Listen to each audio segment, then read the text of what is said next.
கல்யாணம் என்னென்ன கதை சொல்ற பாரு. எங்க வீட்ல யாருக்கும் கல்யாணம் பண்ணிட்டு குழந்தை இருக்கிறப்ப டேட்டிங் போகிற ஒரே கப்பல் வந்து நம்ம வீக்காக தான் இருக்கும் அப்படின்னு தான் நினைக்கிறேன். ஸோ என்ன சொல்கிறாங்க காவேரி அப்படின்னா, நம்ம டேட்டிங் போகலாம் அப்படின்ற மாதிரி சொல்லிட்டாங்க. இது ரொம்ப ஹாப்பியாக இருக்குது நம்ம விஜய்க்கு. ஸோ இதுதான் நிவின் கிட்டேயும் சொல்லி சந்தோஷப்படுறாரு. ஸோ சர்ப்ரைஸான ஒரு இடத்துக்கு நான் கூட்டிகிட்டு போக போகிறேன் அப்படின்னு சொல்லிட்டு, எப்படியாவது இம்ப்ரெஸ் பண்ணிடணும் அப்படின்னு சொல்லிட்டு ஸோ அவங்க தாத்தா கிட்ட எல்லாத்துக்கிட்டையும் சொல்கிறாரு. ஸோ அதே மாதிரி மறுநாள் கிளம்பி காலையிலே நேரமாக கிளம்பிட்டாங்க ரெண்டு பேருமே. காவேரியுமே அப்படி தான். காவேரிட்ட வந்து கேட்குறாங்க காவேரியோட அம்மா, எங்கே போகிற அப்படின்றப்ப விஜய் கூட போகிறேன்றதை சொல்லாமல் என்னென்னமோ சொல்லி அனுப்புகிறாங்க. அந்த விஷயம் அவங்களுக்கு ஆல்ரெடி தெரிஞ்சது தான்.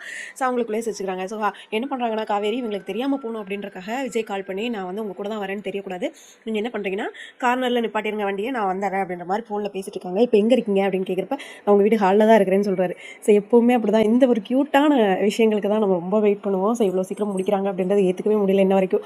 சரி, ஓகே, பார்ப்போம் என்ன நடக்குது அப்படின்னு சொல்லிட்டு நெக்ஸ்ட் சூப்பரான எபிசோடில் நான் உங்களை பார்க்குறேன்.